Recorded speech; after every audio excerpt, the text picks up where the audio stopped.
Hey guys, it's the Young Coder, and today I'll be telling you on how to install arstois for 1.15.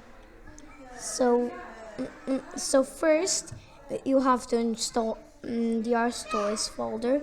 See, as I have over here 1.15.1 or 1.15, whatever you want. You go on free download donor version. Please support the creators.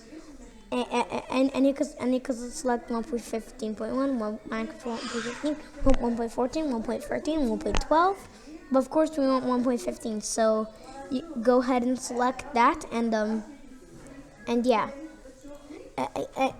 and then after you do that, you have to go to app data.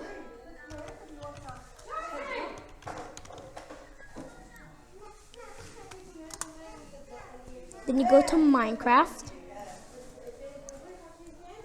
versions, and then you go to 1.15.1 arstois. Then you go to your zip file. Then copy this folder over to here.